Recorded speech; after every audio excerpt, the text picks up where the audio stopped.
चलते हैं और चीजों को अंडरस्टैंड करने की कोशिश करते हैं। तो हमने क्या कर लिया था, हमने एलसीआर सर्किट को कर लिया था, एलसीआर सर्किट की इम्पीडेंस निकाल ली थी, एलसीआर सर्किट से करंट को निकाल लिया था और बहुत सारी चीजें हमने कर ली थी। आज हम यहाँ पर समझने की कोशिश करेंगे the resonance condition of the LCR circuit, the resonance condition of the LCR circuit, the resonance condition of the LCR, और मैंने आपको न्यूमेरिकल भी करने बताया। तो resonance condition of the LCR circuit, resonance कैसे मिलता है हमारे पास। रेजोनेंस कंडीशन के अंदर हमारे पास क्या चीज आ जाती है, at the resonance, at the resonance, number one point, at the resonance, आपके पास जब रेजोनेंस होता है ऑफ द, आपके पास LCR circuit, LCR circuit, number one, आपके पास XL is equal to XC के बराबर हो जाती है, यानी inductive reactance is equal to capacitive reactance, ये हमारे पास आ जाती है। इसका मतलब क्या आ जाएगा, therefore 1 upon omega C is equal to omega into L, या फिर मेरे पास यहाँ पर क्या चीज आ जाएगी, omega square is equal to 1 upon L C, या फिर मेरे पास omega is equal to 1 upon under root of L C, या फिर मेरे पास frequency is equal to 1 upon 2 pi और under root of 1 upon L C. ये हमारे पास एक रेजोनेंट फ्रीक्वेंसी है, इसको हम स्पेशल मेंशन भी कर सकते हैं कि ये मेरे पास रेजोनेंट फ्रीक्वेंसी, ये मेरे पास एक रेजोनेंट फ्रीक्वेंसी। इस रेजोनेंट फ्रीक्वेंसी पे पहली चीज मुझे क्या नजर आती है कि अगर मेरे पास इंपीडेंस है Z under root of XL minus XC का होल स्क्वायर प्लस ऑफ आपके पास R स्क्वायर, अगर ये आपके पास XL और XC बराबर हो जाए, therefore the impedance at resonance क्या हो जाएगी, the impedance eight the resonance किसके बराबर आ जाएगी, शाबाश बता दो। यहाँ पर ये मेरे पास किसके बराबर आ जाएगी, this will be equal to R, यानी कि मेरे पास ये मिनिमम हो जाएगी, आपके पास आपकी इंपीडेंस क्या हो जाएगी, मिनिमम हो जाएगी, और ये प्योरली रेजिस्टिव हो जाएगी, और करंट क्या हो जाएगा, मैक्सिमम। एंड देयरफॉर ये करंट, जो करंट है आपके पास V अपॉन Z या फिर V upon R at resonance, ये आपके पास क्या हो जाएगा, मैक्सिमम। एट रेजोनेंस ये हमारे पास क्या हो जाएगा, मैक्सिमम हो जाएगा। Now this will B maximum current, हमारे पास रेजोनेंस के ऊपर करंट मैक्सिमम हो जाएगी, और हमारे पास यहाँ पर जो वोल्टेज आपके पास है उसे करंट जो आएगा वो मैक्सिमम हो जाएगा, किसके ऊपर, रेजोनेंस के अंदर, किसके अंदर, एलसीआर सर्किट के अंदर। अगर हम आगे चले और आगे चीजों को फर्दर, ये आपने V के नीचे Z लिखा है, Z लिखा है बच्चे, और ये Z कौन से वाला है, रेजोनेंस वाला, मिनिमम। आप इसके साथ मिनिमम भी लिख सकते हो, ZR भी लिख सकते हो कि ये रेजोनेंस की बात होगी। तो रेजोनेंस कंडीशन के अंदर एलसीआर सर्किट में, लेकिन ये हर जगह पे नहीं होता, एक स्पेसिफिक फ्रीक्वेंसी पे होता है। ये frequency angular frequency 1 upon under root L C है, L इंडक्टर है, C कैपेसिटर है, frequency 1 upon 2 pi under root of 1 upon L C. इस फ्रीक्वेंसी के ऊपर आते ही एक्सएल और एक्सी एक दूसरे को क्या कर देंगे बच्चे, बताओ, शाबाश, कैंसिल हो, बच क्या जाएगा मेरे पास, सिर्फ R, तो आपकी इंपीडेंस मिनिमम, तो करंट आपके पास क्या हो जाएगा, मैक्सिमम हो जाएगा। फिर ये सिंबल कुछ अलग है Z का, या फिर वही आप बीच में लाइन लगाना भूल गए हो? क्या क्या बेटा, क्या ये बच्चे, सिंबल Z वाला कुछ अलग है, जब बीच में लाइन लगाना भूल गए हो? कहाँ पर बेटा, ये जो V बाय Z लिखा था, ये Z ही है, आप भी Z बोल रहे हो, मैं भी Z बोल रहा हूँ। नहीं मतलब ये कोई और चीज का ऐसा सिंबल है, या वही सिंबल है बीच में लाइन नहीं नहीं, नहीं, लगाई? ऐसा ऐसा कुछ नहीं है, लाइन लगा दो तो भी कोई दिक्कत नहीं है, ऐसे नहीं लगाओगे तो ठीक है सर। Z तो Z ही रहेगा, किताब में तो लाइन नहीं लगाते ना, हाँ या ना। चलो, यहाँ पर हमारे पास ये रेजोनेंस कंडीशन आ जाती है। इस रेजोनेंस कंडीशन की इंपॉर्टेंस हमारे ऑल्टरनेटिंग करंट में बहुत ज्यादा, और बहुत बहुत ज्यादा, आपको बहुत सारे क्वेश्चंस यहाँ पर दिखाई देंगे, आपको बहुत सारी चीजें यहाँ पर नजर आएंगी। और हमको अब आगे की तरफ को चलना। सबसे पहले रेजोनेंस के कुछ ग्राफ हो जाते हैं। नंबर 1 ग्राफ, पहला ग्राफ बच्चा हमारे पास यहाँ पर कैसे आ जाता है अगर बात की जाए तो पहला ग्राफ आ जाएगा आपके पास इम्पीडेंस का, और आपके पास दूसरा आ जाएगा फ्रीक्वेंसी का।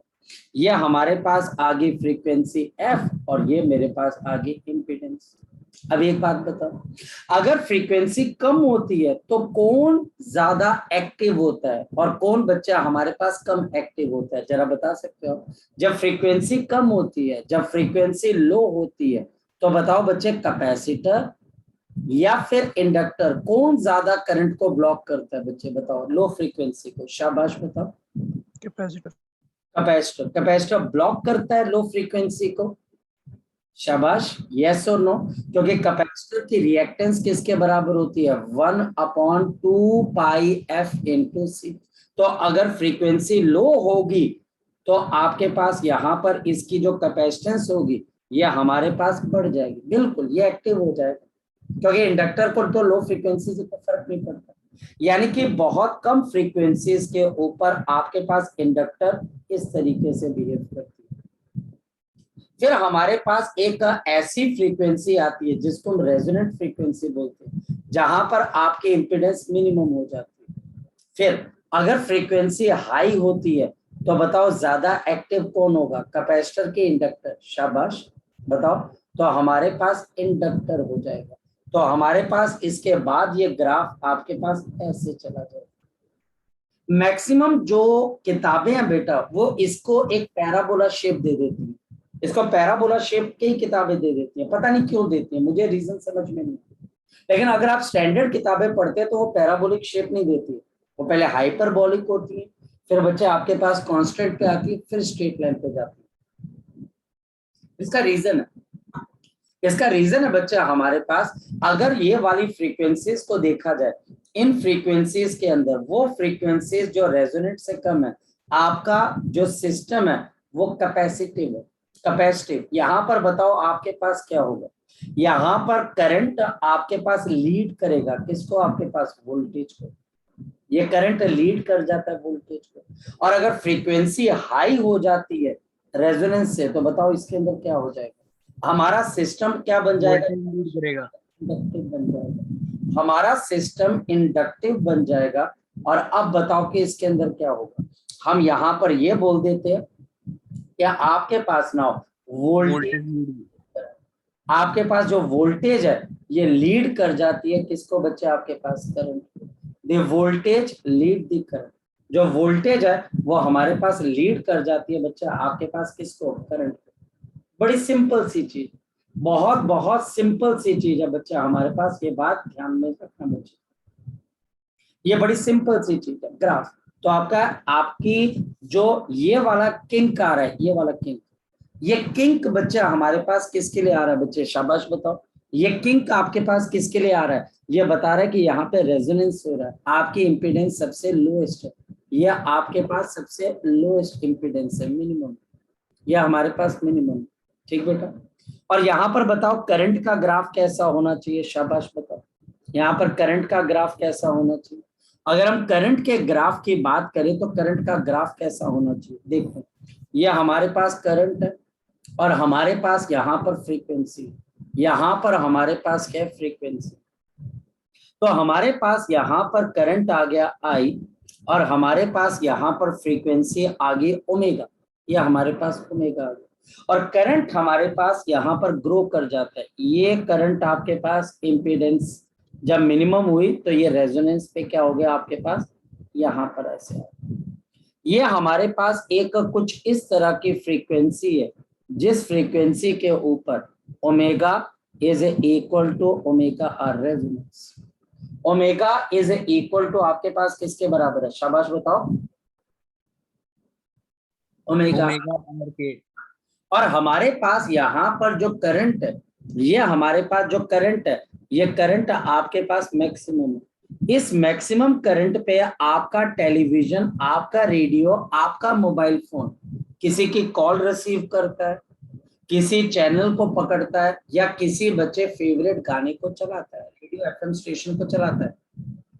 और इसी एलसीआर सर्किट में जब आपके पास रेजोनेंस होती है और आप बटन दबाते हो तो एसी का रिमोट कंट्रोल एसी को चला देता है बच्चों। मेरी बात को अंडरस्टैंड करना, यानी कि वो एसी को चलाना शुरू कर देता है। तो ये बड़ी सिंपल सी बात है, यानी कि ये हमारे पास बड़ी सिंपल सी बात है कि आपके पास यहाँ पर मेरे पास मैक्सिमम करंट का मतलब है रेजोनेंस हो जाना। टेलीविजन की क्वालिटी, रेडियो चैनल की क्वालिटी, आप बच्चे मोबाइल फोन यूज करते हो उसकी क्वालिटी, ये सारी की सारी इस बात पे डिपेंड करती है कि आपके पास ये मैक्सिमम करंट कहाँ पर आ रहा है। एक और बात बच्चों, यहां पर एक पॉइंट ऑफ इंटरेस्ट हमारे पास और होता है। There are two different frequencies, one less than बच्चे omega r, one greater than omega r, omega one and omega two. Omega one और ओमेगा टू को हम बोलते हैं साइड बैंड फ्रीक्वेंसीज। क्या बोलते हैं हम इनको? Side band frequency. कभी आपने रेडियो चैनल को लगाकर देखा है? क्या रेडियो चैनल एक ही पॉइंट के ऊपर आता है या फिर आता आता आता है, मतलब कि आने का मतलब सिग्नल आना शुरू हो जाता है किसी एक पॉइंट पर क्लियर आवाज आती है, फिर बच्चे जब आप चैनल चेंज कर रहे हो तो वो धीरे धीरे चला जाता है। आया ना? कभी देखा है बच्चे आपने? कभी ऑब्जर्व किया? Yes sir. Yes sir. जब आप रेडियो चैनल को चेंज करते हो बच्चे तो आप कैपेसिटेंस को चेंज करो, आपका चैनल पकड़ा जाता है किसी एक पर्टिकुलर फ्रीक्वेंसी पे। जब आप चैनल चेंज करते हो तो आप कैपेसिटेंस को चेंज करते हो। कैसे? Capacitance is given by epsilon naught A by T. आप उस कैपेसिटर के बीच का जो डिस्टेंस है प्लेट्स का उसको चेंज करते हो, जिसकी वजह से कैपेसिटेंस चेंज होती है, जिसकी वजह से आपको अलग अलग फ्रीक्वेंसीज मिलती है। और जिस फ्रीक्वेंसी के ऊपर रेडियो स्टेशन चल रहा है अगर वो मैच हो जाएगा तो वहां से मैक्सिमम करंट आपके सर्किट में फ्लो हो जाएगा। और इसी वजह से याद रखना आपका जो मानस, हाँ बोलो बच्चे। मानस सर एक बार पहले वाले आज की स्लाइड दिखा दीजिएगा। एक मिनट रुक जाओ। हम सीरीज एलसीआर सर्किट को एक्सेप्टर सर्किट भी बोलते हैं। कौन सा सर्किट बोलते हैं बच्चे? Acceptor circuit. यानी कि हमारे पास अगर कहीं पर एंटीना लगा हुआ, इस एंटीना के बाद हमको क्या लगाना पड़ता है बच्चे? LCR circuit. इस एलसीआर सर्किट की हम ट्यूनिंग करते हैं, कैपेसिटर को चेंज करके ट्यून करते हैं। और जैसे बच्चे फ्रीक्वेंसी की ये डिमांड करता है, अगर वही फ्रीक्वेंसी इसके आसपास है तो फ्रीक्वेंसी इस सर्किट के अंदर एंटर कर जाती है और आप रेडियो चैनल सुन लेते हो, टेलीविजन देख लेते हो। अभी 2 मिनट रुक जा मानस, मैं तेरे पॉइंट तक आता हूँ। ओमेगा 1 और ओमेगा 2 क्या है? Side band frequency. यहाँ पर चैनल शुरू होता है और यहाँ पर चैनल खत्म हो जाता है। याद रखना बच्चे, हम ओमेगा 1 को क्या बोलते हैं? LSB, lower side band frequency, और हम इसको क्या बोलते हैं? USB, upper side band frequency. एक और बात, जितना छोटा बच्चे हमारे पास ये ओमेगा से ओमेगा 1 है, उतना बड़ा बच्चा हमारे पास ओमेगा 2 ओमेगा से, यानी कि दोनों इक्वल डिस्टेंस पे। यहाँ पर जो करंट आपके पास आता है वो मैक्सिमम करंट का 1/√2 टाइम्स होता है। वो मैक्सिमम करंट का कितना होता है बच्चे? शाबाश बताओ। आरएमएस होता है कैसे? बिल्कुल एग्जैक्ट। हाँ बोलो बच्चे, बोल बेटा। सर वही बोला, आरएमएस होता है ना? आरएमएस हो जाता है। यहाँ पर अब नेक्स्ट पॉइंट बच्चे ध्यान से समझना। नेक्स्ट पॉइंट बच्चे बहुत ध्यान से मैं आपको यहाँ पर चीजें बता रहा हूँ। एलएसबी क्या बताया आपने? LSB lower side band frequency, USB upper side band frequency, LSB lower side band frequency, USB upper side B band frequency. ठीक है बच्चे? ठीक है बेटा? ठीक है सर। Yes sir. अच्छा, ये बच्चे हमारे पास यहाँ पर चीज आ जाती है। और अब ध्यान से देखना, यहाँ पर इन दोनों के बीच का डिफरेंस ओमेगा 2 माइनस ओमेगा 1, यह आपके पास किसके बराबर होता है? आपके पास 2 डेल्टा ओमेगा। यह हमारे पास किसके बराबर है? 2 डेल्टा ओमेगा। ये हमारे पास किसके बराबर है? 2 डेल्टा ओमेगा। और ये 2 डेल्टा ओमेगा को हम क्या बोलते हैं? Band width. क्या बोलते हैं हम इसको? बैंडविड्थ। आप जब आप इंटरनेट का कनेक्शन लेने जाते हो तो बोलते हैं हमारे इंटरनेट की इतनी बैंडविड्थ है। तो एक बात बताऊं बच्चे, हमको बैंडविड्थ के अंदर यहां से लेके यहां तक फ्रीक्वेंसी मिलती है, वहां बेवकूफ बनाया जाता है। हमें बेवकूफ कैसे बनाया जाता है बच्चे, हमें रेजोनेंस फ्रीक्वेंसी के आसपास की फ्रीक्वेंसी थमा दी जाती है और बच्चे हम उसी को लेके खुश होते रहते हैं कि इंटरनेट बड़ा सही चल रहा है, जबकि एक्चुअल इंटरनेट कहां पर सही चलेगा बच्चे बताओ, शाबाश, रेजोनेंस फ्रीक्वेंसी पे। यहाँ पर इंटरनेट, हाँ बोलो सर ऐसा क्यों सर? बेटा, बात बच्चे हमारे पास आ जाती है जिसको बच्चे उनकी कॉमर्स की, जैसे कोई भी टेलीकॉम कंपनी जो होती है वो बैंडविड्थ खरीदती है बच्चे। जैसे फॉर एग्जांपल अगर मैं पठानकोट की बात करूं, यहाँ पर जो हवा है उस हवा के अंदर कम्युनिकेशन के लिए कुछ बैंडविड्थ टेलीविजन वालों के पास है, सैटेलाइट टेलीविजन के पास है, कुछ रेडियो वाले के पास है बच्चे, कुछ पुलिस के पास है, कुछ आर्मी के पास है, कुछ बीएसएफ के पास है। अलग अलग लोगों को अलग अलग बैंडविड्थ मिलती है। और बाकी बैंडविड्थ किसके पास है, जो लोकल प्लेयर्स हैं, जैसे जियो हो गया, एयरटेल हो गया, ये एक बैंडविड्थ को खरीदते हैं। एक बैंडविड्थ की कीमत होती है 300 करोड़ रुपया। कितनी होती है बच्चे, कितनी 300 होती है? करोड़? हाँ जी, एक बैंडविड्थ को, और मिनिमम आपको 6 बैंडविड्थ खरीदनी पड़ती है, मतलब कि 6 बैंडविड्थ खरीदने। अब तो ध्यान से सुन, फोकस करना, ये टेलीकॉम कंपनीज पैसा कैसे कमाती है। 300 करोड़ की एक बैंडविड्थ होगी और ये मिनिमम होती है, मतलब अच्छी बैंडविड्थ लेनी है तो और भी बढ़िया आपको कीमत चुकानी पड़ती है। और आपको ये नहीं कि एक बैंडविड्थ लेके बैठ गए, 6 बैंडविड्थ लेनी बैठती है। अब आपने बैंडविड्थ खरीद ली, अब आपको पैसा वापस लेना है, तो आप इस बैंडविड्थ को अब छोटे छोटे सिम्स के तौर के ऊपर काट लोगे। तो जो आपको सिम मिलती है, सब्सक्राइबर आइडेंटिटी मॉड्यूल, वो इस बैंडविड्थ का एक छोटा सा हिस्सा है। यानी कि अब वो उसकी मर्जी है कि उस बैंडविड्थ को 300 करोड़ को कैसे 600 करोड़ कमाना है उसने। तो अब बच्चे वो देखता है कि अगर वो आपको मुफ्त में भी सिम दे रहा है बच्चे, तो वो दिमाग से खेलता है बच्चे कि मुफ्त में सिम कौन सी दे देता है, बिल्कुल ये कॉर्नर वाली बैंडविड्थ, अरे चल यार कभी सिग्नल आएगा क्या, कभी नहीं आएगा। मेरी बात समझ रहे हो? तभी तो बच्चे अगर आप आर्मी स्टेशन में जाते हो तो कहीं पर बच्चे जाकर जो जैमर होते हैं वो क्या करते हैं, वो सभी बैंडविड्थ को खत्म कर देते हैं।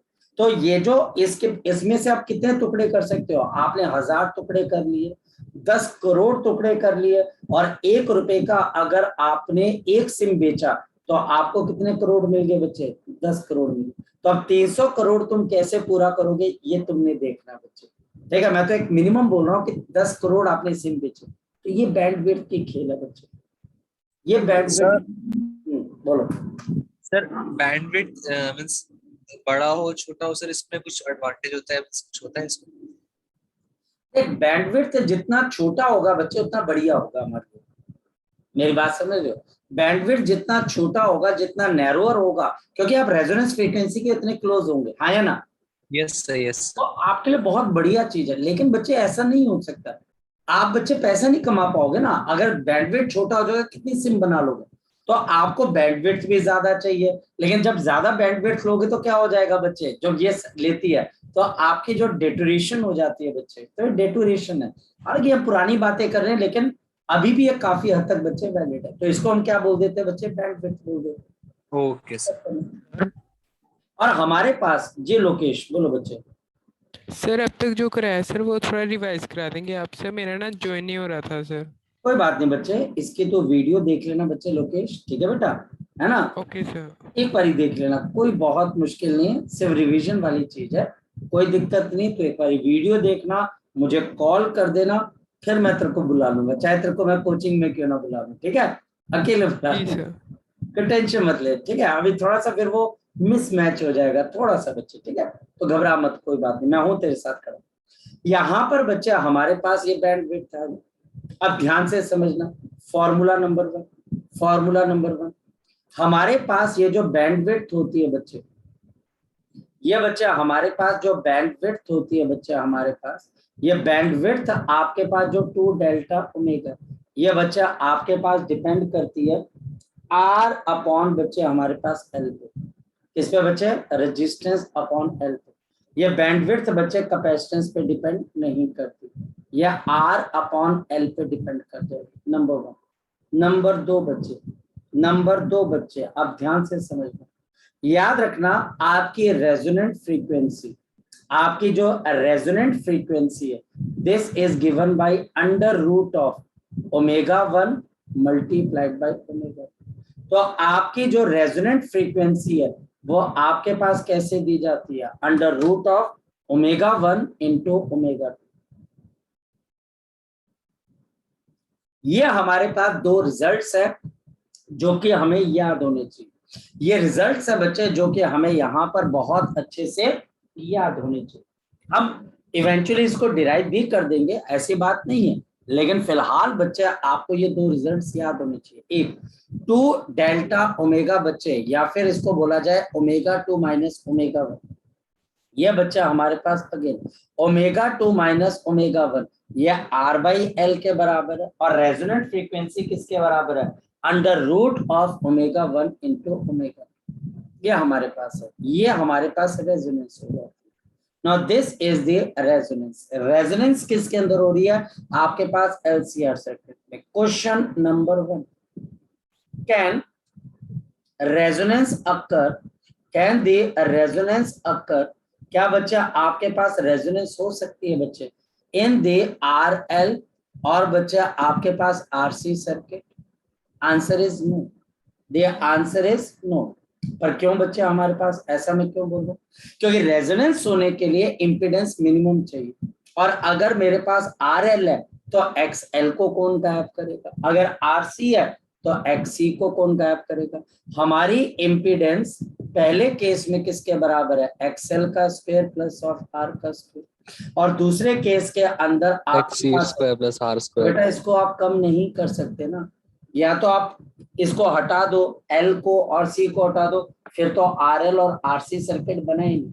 तो इसका मतलब रेजोनेंस यहाँ पर नहीं हो सकती, क्योंकि रेजोनेंस की कंडीशन क्या होती है बताओ शाबाश, XL is equal to XC। वो पॉसिबल नहीं। तो ये पहला क्वेश्चन है जो कि हमें यहाँ पर क्लियर होना चाहिए। नेक्स्ट क्वेश्चन देखते हैं बच्चे, नेक्स्ट क्वेश्चन देखते हैं बच्चे। नेक्स्ट क्वेश्चन हमारे पास है, हमारे पास अब यहाँ पर हम नेक्स्ट क्वेश्चन को अंडरस्टैंड करने की कोशिश करते हैं आगे चलने से पहले।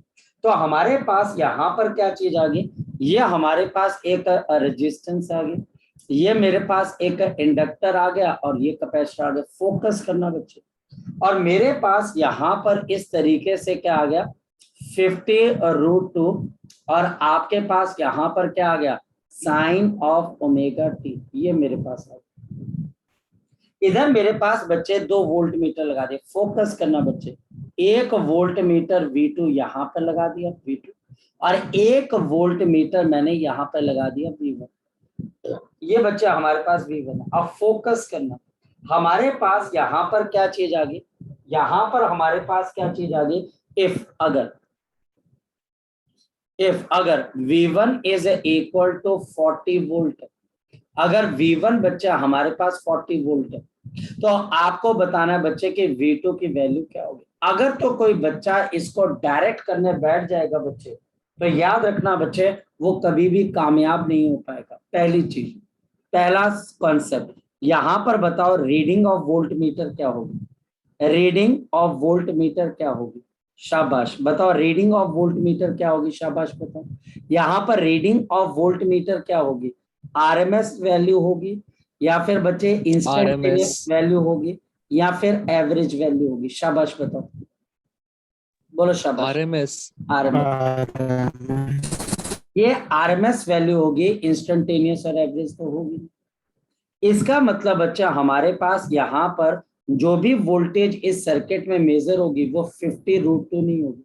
देयरफॉर जो नेट वोल्टेज सर्किट में आएगी वो हमारे पास क्या होनी चाहिए, 50/50√2 डिवाइडेड बाय √2। तो यानी कि हमारे पास कितने आ गए 50। कॉन्सेप्ट नंबर 2 है, यहाँ पर नेट वोल्टेज किसके बराबर होगी, LCR सर्किट में। ये बच्चा हमारे पास VL माइनस VC का square, plus of V R का स्क्वायर, क्योंकि यहाँ पर कौन सी एडिशन होती है बच्चे, शाबाश बताओ, vector addition. Vector addition. VL minus VC किसके बराबर है, कोई बच्चा बता दे। VL माइनस VC किसके बराबर है, V1 के बराबर, क्योंकि दोनों को मिलाकर एक वोल्टेज मेजर की जा रही है। तो VL माइनस VC आपका बिल्कुल जी V1 का स्क्वायर, और मुझे किसका निकालना है, V2 का स्क्वायर, V2 का, और ये 50 है। तो 2500 is equal to 1600 plus of V2 का स्क्वायर। तो बताओ कोई बच्चा V2 किसके बराबर आ जाएगा, so V2 will be equal to, जल्दी बोलो कितने के 30। बराबर, 30। अब यही तो है, बच्चा बोलता है यार स्यापा पड़ गया, ये क्वेश्चन आना कैसे यार, अजीब है, ये आएगा कैसे, होगा कैसे, क्यों नहीं होगा। मतलब हमको इस कॉन्सेप्ट की क्लैरिटी तभी होगी जब हम इन डेप्थ में जाएंगे कि भाई साहब वोल्टेज को डायरेक्ट ऐड नहीं करना, वोल्टेज को डायरेक्ट, और रेजोनेंस पे क्या होगा जरा बता दो मुझे। चलो एक एडिशनल पॉइंट बताता हूँ, बताओ रेजोनेंस पे यहाँ पर VR, या रेजोनेंस पे V1 की वैल्यू क्या होगी जहां पर, बताओ शाबाश, रेजोनेंस पे V1 की वैल्यू क्या होगी, अरे भाई क्या हो गया, हाँ जीरो, एग्जैक्ट जीरो हो जाएगी। और V2 की वैल्यू किसके बराबर आएगी, 50√2 आएगी, या बच्चे हमारे पास 50 आएगी, V2 की वैल्यू 50 आएगी, क्योंकि RMS वैल्यू मेजर होती है। ये पॉइंट जिस दिन आप समझ गए बच्चे, उसी दिन तो उद्धार होगा कि हम क्या मेजर करने जा रहे हैं और कैसे मेजर करने जा रहे हैं, तभी तो बच्चे मजा है।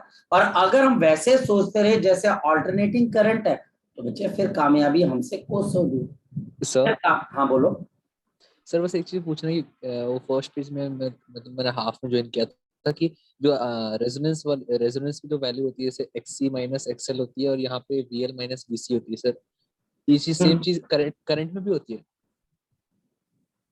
देखो बच्चे, अगर आप करंट के लिए बोल रहे हो तो पहले तो ये बात बताइए कि हम सर्किट कौन सा पढ़ रहे हैं, सीरीज। तो सीरीज में करंट डिफरेंट हो सकता है, सेम होता है ना, तो फिर बच्चे आप वो करंट को कैसे ओके सर, वो मतलब हाफ, लेकिन अगर तू बात पॉसिबिलिटी की कहता है तो मैं बोलूंगा हाँ हो सकती है, बट वो अभी हम फिलहाल डिस्कस नहीं कर सकते, ठीक है। उसके लिए हमें कोई एक्स्ट्रा क्लास वगैरह देखनी पड़ेगी जिसके अंदर, क्योंकि वो नॉर्मल जेईई मेंस में भी नहीं पूछा जाता, वो एडवांस के अंदर पूछा जाता है।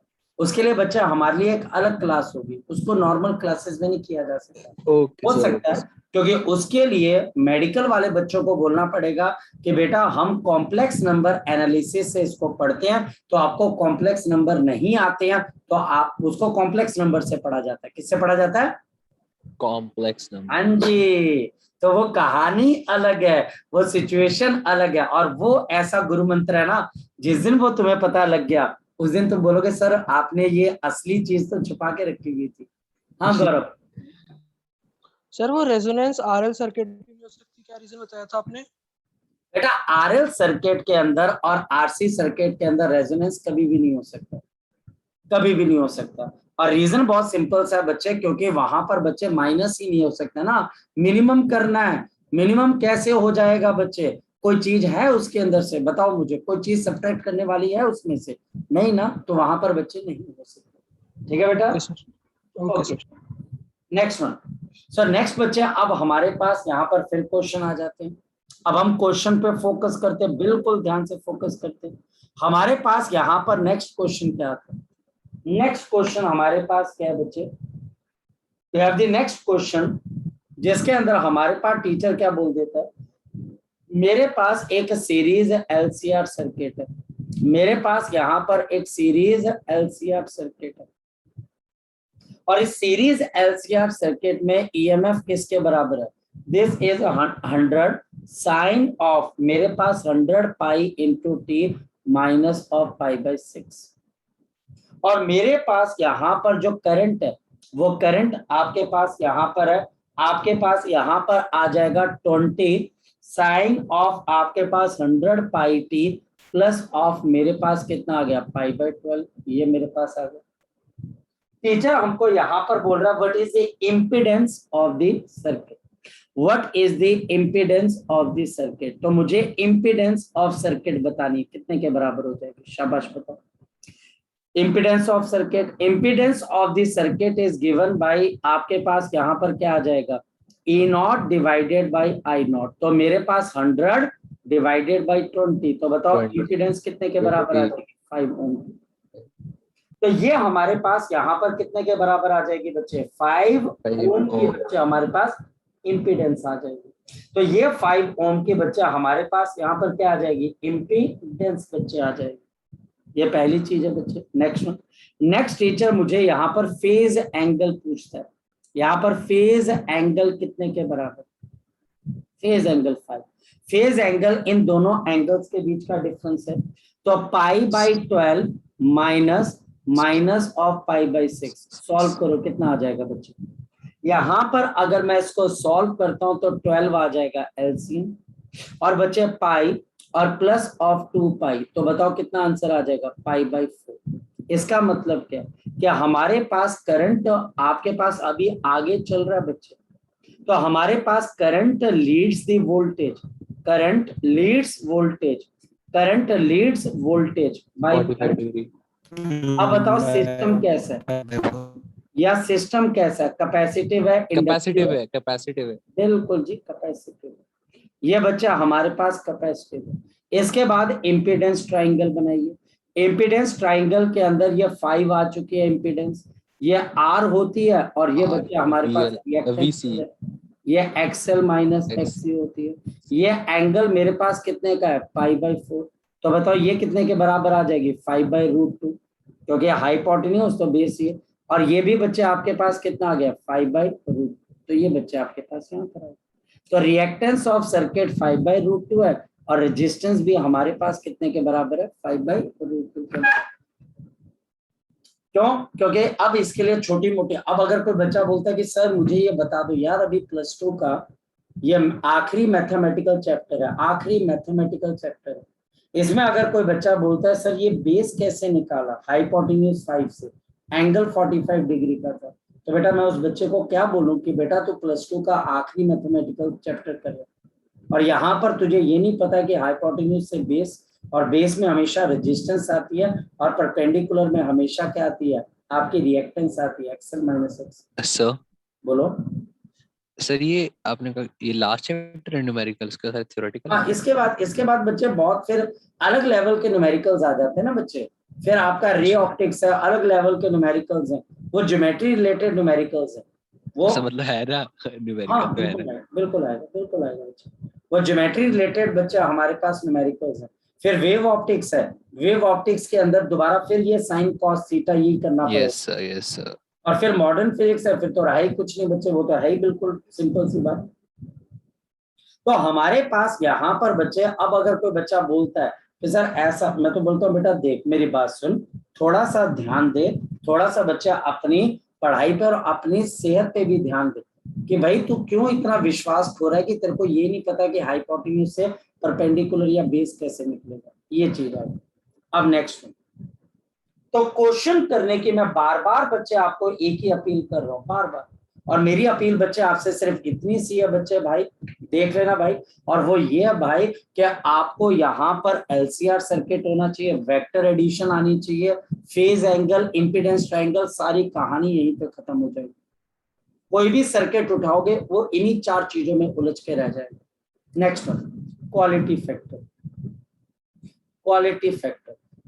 फैक्टर बच्चे हमारे पास हमें क्या बताता है, the quality of the resonance, या फिर बच्चे sharpness of the resonance, the sharpness of the resonance, ये हमको बताता है शार्पनेस ऑफ किसके बच्चे, आपके पास रेजोनेंस।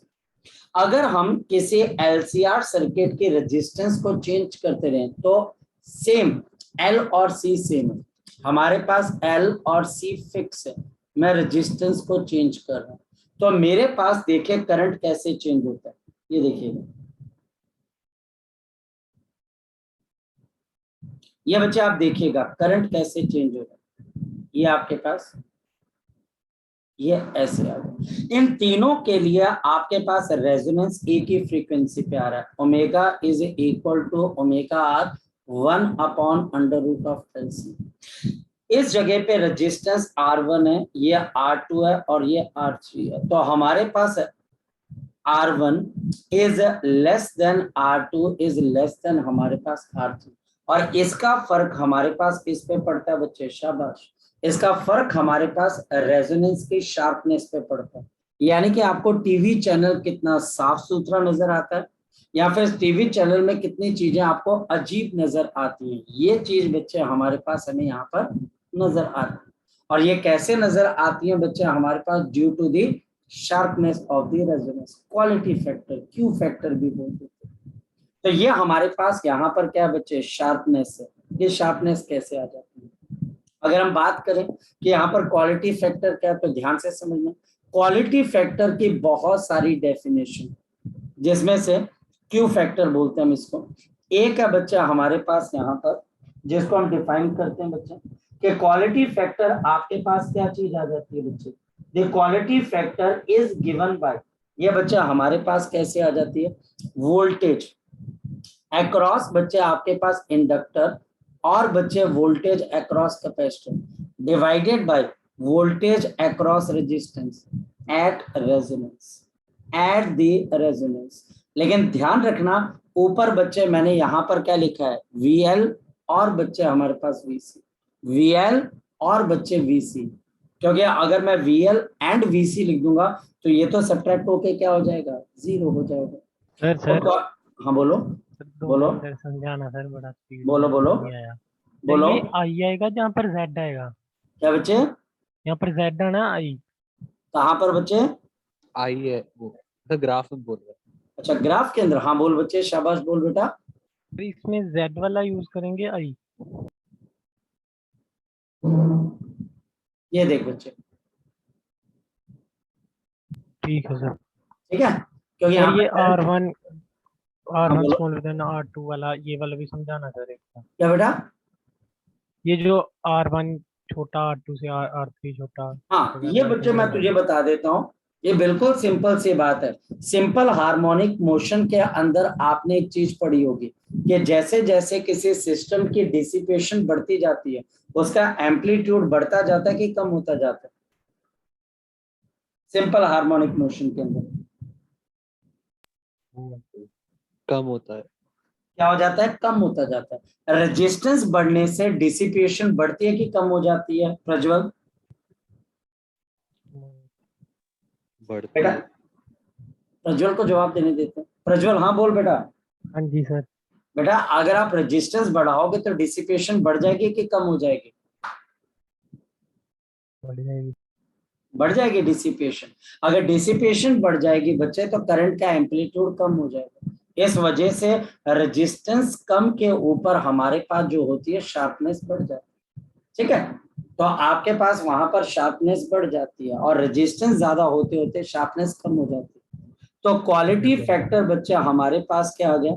वोल्टेज अक्रॉस इंडक्टर और capacitor divided by voltage across resistance at बच्चे हमारे पास रेजोनेंस। तो IXL अपॉन मेरे पास R आ गया, IR, I से I कैंसिल हो गया, क्योंकि रेजोनेंस की बात हो रही है। 1/ओमेगा आपके पास यहाँ पर क्या आ जाएगा? XL। XL रेजोनेंस पे कितने के बराबर है? ω/RL upon R। ω/R किसके बराबर है? 1/√LC।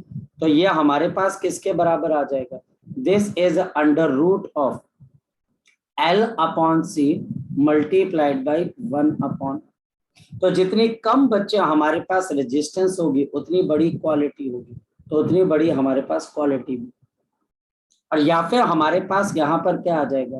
क्वालिटी फैक्टर हमारे पास IXC upon I into R, और I से I cancel, 1/ω/R into C into R। इसको भी सॉल्व करोगे तो कितना आ जाएगा? √L/C, √L/C into 1/R। और ये भी हमारे पास क्या बन जाएगा? शाबाश बताओ बच्चे, क्वालिटी फैक्टर। और ये भी हमारे पास यहाँ पर क्या बन जाएगा बच्चे? क्वालिटी फैक्टर बन जाएगा। तो ये भी हमारे पास यहाँ पर क्या बन जाएगा? Quality factor. तो कोई बहुत मुश्किल चीज है ही नहीं, कोई आपके पास बहुत मुश्किल चीज है ही नहीं। अगर हम थोड़ा सा फोकस करें तो हमें बातें धीरे धीरे समझ में आनी शुरू हो जाती, धीरे धीरे हमको समझ में आने लग जाती है कि आप एक्चुअल के अंदर करना क्या चाह रहे हो या कहना क्या चाह रहे हो। तो हमारे पास यहाँ पर ये क्या आ जाता है, this becomes the quality factor. ये हमारे पास यहाँ पर क्या बन जाती है बच्चे, क्वालिटी फैक्टर बन जाती है। या फिर हमारे पास क्वालिटी फैक्टर का एक और डेफिनेशन भी है बच्चे, ध्यान से देखना, एक और है, quality factor is given bye resonant frequency upon bandwidth 2 delta omega. ये हमारे पास 2 डेल्टा ओमेगा के बराबर है। और ध्यान से समझो बच्चे, हमारे पास ये किसके बराबर है, under root of omega 1 omega 2, और नीचे हमारे पास ओमेगा 2 माइनस ओमेगा 1। यहाँ पर क्वेश्चन ट्रिकी आएंगे बच्चे, याद रखना, आपको जितने ज्यादा फॉर्मूले याद होंगे आप उतनी जल्दी काम कर पाओगे। ओमेगा 1 ओमेगा 2 में से ओमेगा 1 क्या है, LSB lower side band frequency, और ओमेगा 2 क्या है, यूएसबी यानी कि अपर साइड बैंड फ्रीक्वेंसी। इस तरीके से मैं क्वालिटी फैक्टर, देखो ज्यादा क्वेश्चंस तो नहीं आते हैं बच्चे क्वालिटी फैक्टर के, पर जो आते हैं वो फॉर्मूला बेस होते हैं, इसलिए फॉर्मूले आपको यहाँ पर देखने पड़ते हैं। ठीक, कोई दिक्कत अभी इसमें से, लोकेश कोई प्रॉब्लम बच्चे?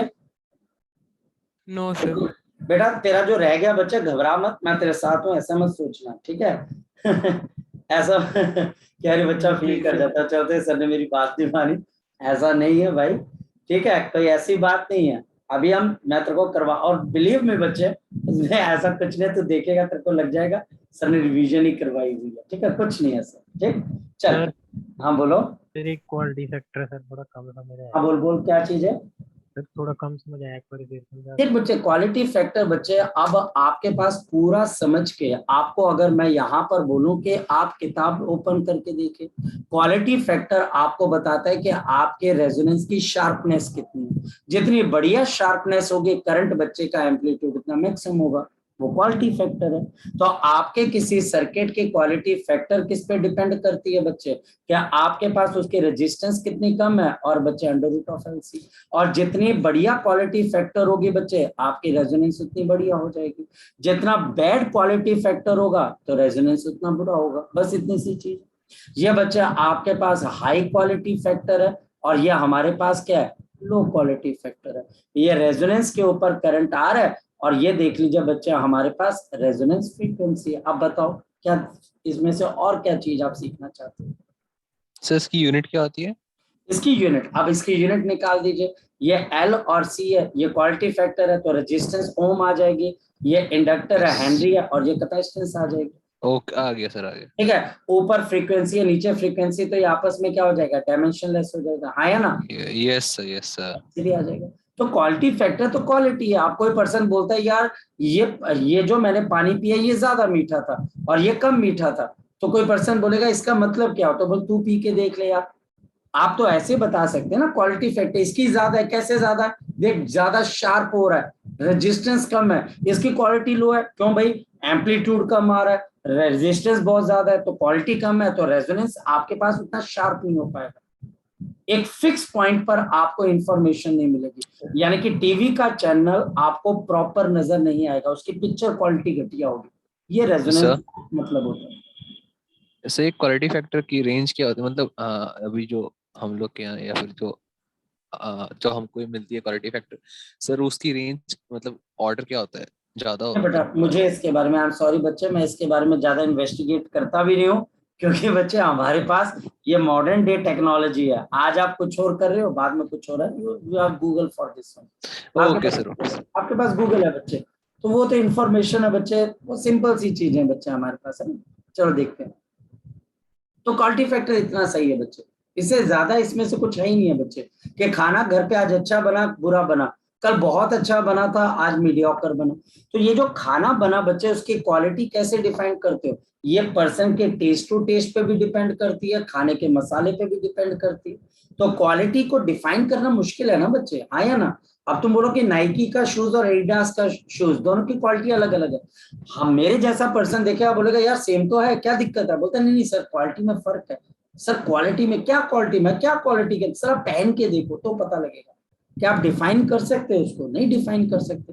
किसी को दिखा सकते हो, ओ भाई देख ये मेरे टेलीविजन पे देख क्या शार्प पिक्चर आ रही है, क्वालिटी फैक्टर बहुत गजब है, ये देख मेरा टेलीविजन बहुत बेकार चल रहा है, क्वालिटी फैक्टर बहुत कम है, ये क्वालिटी है। आप प्रिंट लेते हो किसी कागज का प्रिंट अच्छा आ रहा हो, किसी का बुरा आ रहा है, आपको कोई बच्चा बोलता है कि यार ये बताना कि तू बोल रहा है कि तेरे प्रिंटर का जो प्रिंट आ रहा है वो अच्छा नहीं आ रहा, मतलब क्या हुआ, डिफाइन कर इसको। तो बोलेगा मैं डिफाइन कैसे करूं, नहीं आ रहे कलर, तो बोले यार कलर नहीं आ रहे पर डिफाइन दैट वन। तो आप एक दो पेपर उसको निकाल, देख तेरे को दिखाई दे रहा है ये पेपर अच्छे प्रिंट का, अच्छी क्वालिटी का, ये बुरी क्वालिटी का, तो क्वालिटी फैक्टर ये चीज होती है। ठीक है बेटा, चलो। सो हमारे पास यहाँ पर नेक्स्ट चीज हमारे पास क्या आ जाती है, which is called the power in the AC circuit, the power in the AC circuit, the power in the AC circuit, the power in the AC circuit.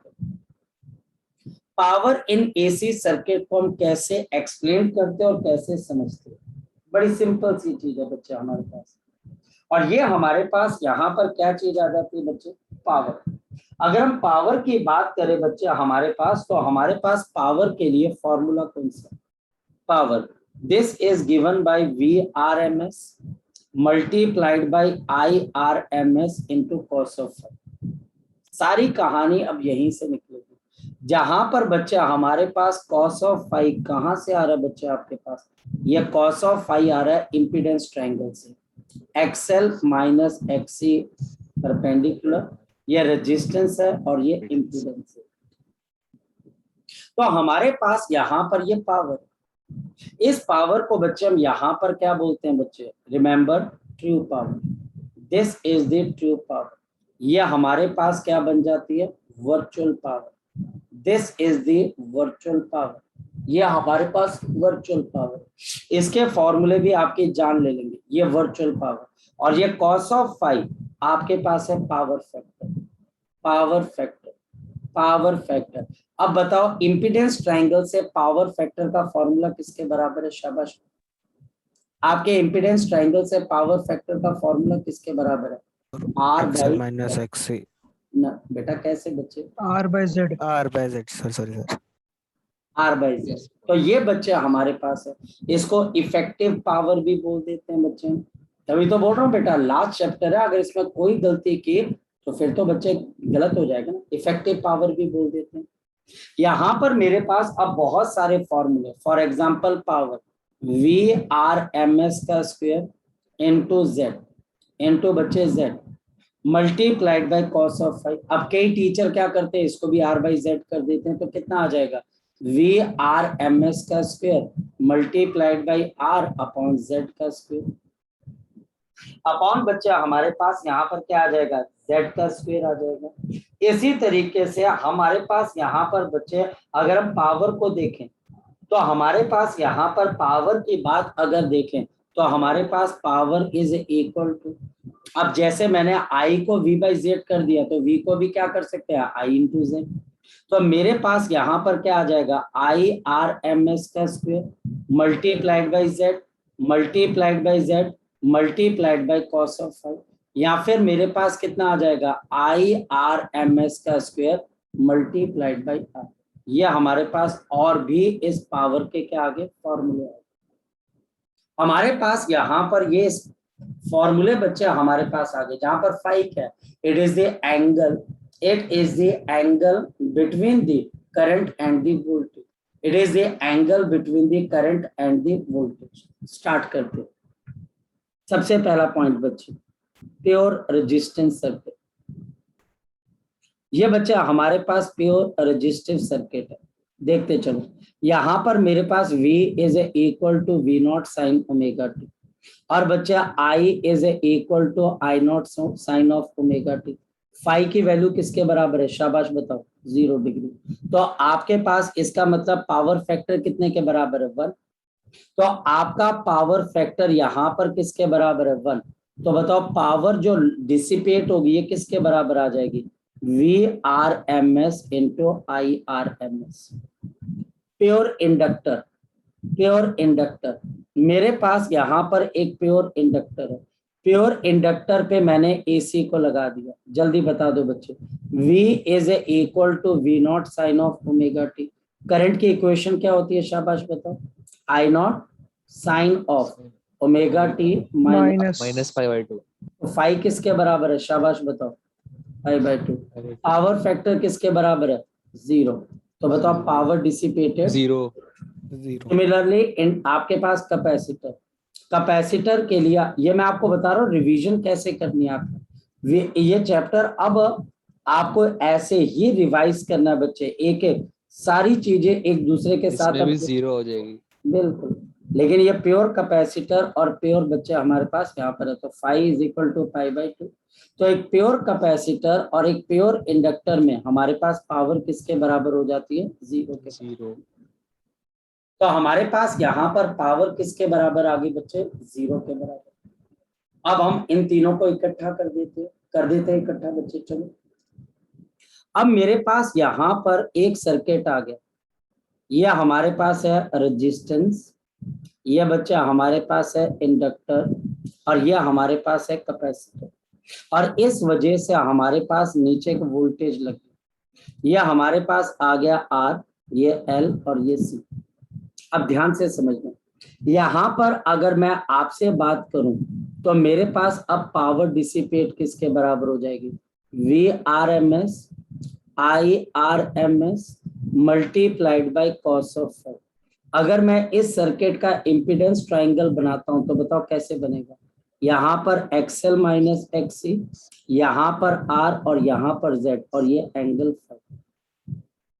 अब हमारे पास यहाँ पर Z की वैल्यू क्या है ये भी आपको पता होनी चाहिए। तो पावर हमारे पास किसके बराबर है? एक LCR सर्किट की VRMS मल्टीप्लाइड बाई क्या आ गया बताओ शाबाश? IRMS into cos of phi, तो R डिवाइड बाई Z, और Z किसके बराबर है शाबाश बता दो? Under root of XL minus XC का स्क्वायर प्लस ऑफ R²। और मुझे कोई बच्चा बता दे पावर एट रेजोनेंस क्या हो जाएगी? शाबाश। R कैंसिल हो जाएंगे, VRMS into R। तो बच्चा हमारे पास यहाँ पर आ जाएगी VRMS into IRMS। अब याद करो, क्या यही चीज हमने पहले भी कहीं पे लिखी थी? बताओ किसके लिए लिखी थी बच्चे? प्योर। Pure resistance. तो इसका मतलब ये चीज हमारे पास मैच कर जाती है। ये अब बड़ा आसान हो गया। अब टीचर तुम्हें जो मर्जी सर्किट दे, जो मर्जी जैसा मर्जी सर्किट दे, सिवाय LC को छोड़ के। सपोज के टीचर मुझे RL सर्किट दे देता और पावर डिसिपेट निकालने को बोलता, तो सबसे पहला बच्चे काम मेरे पास क्या होगा? इम्पीडेंस ट्रायंगल बनाना। यहाँ पर ये एंगल फाई आ जाएगा, ये XL आ जाएगा, ये R, और ये बच्चे अंडर रूट ऑफ क्या आ जाएगा? XL प्लस R का स्क्वायर। जल्दी बता दो पावर डिसिपेट कौन बच्चा बता देगा? VRMS IRMS multiplied by R divided by Z, और Z की वैल्यू बच्चे अंडर रूट ऑफ XL का स्क्वायर प्लस R का स्क्वायर। अब अगर कोई बच्चा बोले सर XL क्या होता है, तो omega square L square. Sir omega क्या होता है? 2πf का होल स्क्वायर। तो ये अब हमें यहाँ पर पता होनी चाहिए, ये चीजें हमें पता होनी चाहिए। तो हमारे पास VRMS IRMS R और divided by under root of आपके पास omega square L square plus of R का स्क्वायर, या फिर VRMS IRMS into R and divided by under root of, तो हमारे पास कितना आ जाएगा? 2πf into L का whole square plus of R का स्क्वायर। तो ये पावर डिसिपेटेड आ जाएगी। और टीचर अकेला पावर फैक्टर भी पूछ सकता है, ये बात ध्यान रखना, याद रखना। टीचर अकेला पावर फैक्टर यानी कॉस ऑफ फाई भी पूछ सकता है। अब कौन बच्चा मुझे बताएगा कि RC सर्किट के लिए क्या हो जाएगा? शाबाश। अब पता लग रहा है चैप्टर XC आ जाएगा। अब पता लग रहा है ये चैप्टर कितना बड़ा है। ये चैप्टर बिल्कुल चिंदी सा चैप्टर है, लेकिन मैथमेटिकली बहुत चैलेंजिंग है। तो अंडर रूट ऑफ XC का स्क्वायर प्लस R का स्क्वायर, ये सी है बच्चे। अब बताए कोई बच्चा पावर फैक्टर किसके बराबर हो जाएगा? यहाँ पर VRMS IRMS multiplied by R and divided by under root of XC का होल स्क्वायर प्लस R का स्क्वायर। ये हमारे पास किसके लिए आ जाएगा?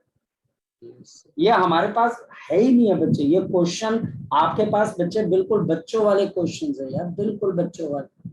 यानी हमारे पास ये कोई क्वेश्चन बनता थोड़ी ना बच्चे, या हमारे पास कोई क्वेश्चन बनता थोड़ी ना। अब टीचर क्या पूछेगा मैं बताता हूँ। हमारे पास क्या होता है बच्चे, मान लिया जाए कि करंट और वोल्टेज में फेज डिफरेंस आ जाता है, या करंट और वोल्टेज में फेज डिफरेंस आ गए। ये वोल्टेज है, ये करंट है, और इनमें फेज डिफरेंस आ गए। जरा यहाँ पर करंट के दो कंपोनेंट बना लो। ये वाला कंपोनेंट क्या बन जाएगा बच्चे बताओ जरा, आई कॉस, और ये आपके पास I sine component I sine of phi. Remember I sine of phi, जहां पर फाई फेज एंगल है, इसको हम बोलते हैं वॉटलेस करंट। क्या बोलते हैं हम इसको, वॉटलेस करंट। यानी इसकी वजह से हमारे पास यहाँ पर बच्चे, इसको बच्चे हम बोलते हैं कि ये वॉटलेस करंट है, इसको रिएक्टिव कंपोनेंट भी बोलते हैं। यानी कि इसकी वजह से कोई हीट डिसिपेशन नहीं होती। आई साइन ऑफ फाई याद रखना, और I cos of phi voltage के साथ कंपोनेंट चला गया, इसको हम एक्टिव कंपोनेंट बोलते हैं। और इसको बच्चे हम वॉटफुल करंट भी बोलते हैं कि वॉटफुल करंट, क्या बात है, कलरफुल करंट, वॉटफुल करंट, जिसकी वजह से हमको हीट डिसिपेट होती हुई नजर आती है। तो वो करंट का पार्ट बच्चे जो वोल्टेज के साथ है, वो बच्चा आपके पास करंट को, आपके पास वोल्टेज से करंट को दिलवाएगा। और जो बच्चे आपके पास नहीं है तो वो हमारे पास क्या हो जाएगा, वॉटलेस, यानी कि वॉटलेस करंट हो जाएगा। ठीक है, ये बात बच्चे आपको समझ में आई। तो एक बच्चे हमारे पास वॉटलेस करंट है और दूसरा हमारे पास क्या बच्चे, वॉटफुल करंट। इस पे क्वेश्चन बहुत बच्चे आपके पास टेक्निकल, मतलब कि क्वेश्चन आपको सिर्फ परेशान करने के नजरिए से दिए जाएंगे, अदरवाइज बच्चे क्वेश्चन इतने आसान होंगे। मैं आपको जैसा एक क्वेश्चन करवाता हूँ, मजा आ जाएगा। देखो आपको क्वेश्चन करते, क्वेश्चन क्या है बच्चे हमारे पास, ये मेरे पास यहाँ पर एक रेजिस्टेंस है 60 ओम की, इंडक्टर है, और फिर बच्चा हमारे पास एक कैपेसिटर है। पावर फैक्टर निकालना, देखते हैं कौन बच्चा निकाल कर बताएगा। यहाँ पर मुझे पावर फैक्टर निकाल कर बताना है। ये बच्चा आपके पास आ गया 60 ओम, ये आ गया 100 ओम, और ये बच्चा हमारे पास आ गया 20 ओम। ये आपके पास क्या आ गया, आर आ गया, ये एक्सएल और ये एक्सी। मुझे पावर फैक्टर, देखते हैं कौन बच्चा निकाल कर बताता है। मैं बताऊं पावर फैक्टर किसको बोलते हैं। यहाँ पर पावर फैक्टर है आर अपॉन जेड, और आर बच्चे आपके पास सेट, और जेड बच्चे अंडर रूट ऑफ, तो 100 माइनस 20 का स्क्वायर प्लस ऑफ 60 का स्क्वायर। तो बताओ ऊपर मेरे पास कितना आ जाएगा 60, अंडर रूट ऑफ 80 का स्क्वायर 6400, प्लस ऑफ आपके पास 60 का स्क्वायर 3600। तो आपके पास नीचे आपके पास कितना आ जाएगा 10,000 आ जाएगा, और 60 अपॉन नीचे आपके पास कितना आ जाएगा 100 आ जाएगा 10 से 0.6 तो 0.6 का पावर फैक्टर है। तो बहुत, अगर तो बेटा बहुत मुश्किल हो जाए तो आप बोलोगे सर मतलब कि हम समझ ही नहीं पा रहे हैं, हमको पता ही नहीं लग पा रहा है। अरे यार बिल्कुल आपके पास यहाँ पर समझने लायक चीज है, ये बिल्कुल बच्चा आपके पास समझने लायक चीज है बच्चे। ठीक है, सो हमारे पास बड़ी सिंपल तरीके से हमने कल इसके कुछ क्वेश्चंस करने, तो कल हम बच्चे इस चैप्टर को वाइंड अप कर देंगे। आज मैंने क्लास भी जल्दी ली ड्यू टू बच्चे, आपको कंडीशंस पता है बच्चे घर की, तो इस वजह से बच्चे मैं क्लास कल की लगाऊंगा, थोड़ी सी मैं जल्दी लगा ली आज मैंने, तो उस वजह से बच्चे की, ताकि अब मैं थोड़ा सा कोशिश करूंगा कि आपकी मैथ्स की क्लास कितने बजे खत्म हो जाती है बच्चे, 9-10 तक। तो अगर 9-10 तो मैं कोशिश करूंगा 9:15 या 9:20 पे कल क्लास लेने की आपकी। ठीक है बेटा, yes sir. Thank you sir. ठीक है, ओके बच्चे, ये आपका कल इसका लास्ट हो जाएगा बच्चे। और लोकेश बेटा अगर तेरे को प्रॉब्लम आ जाए बेटा प्लीज ध्यान रखना बेटा, क्योंकि तेरी सिफारिश तो बड़ी दूर से आ रखी है, तो मेरे को फोन कर लेना, मेरे को नहीं तो तसल्ली नहीं होगी। ठीक है, चल ओके बच्चे, bye bye, take care, bye बच्चे, बाय, टेक केयर, बाय।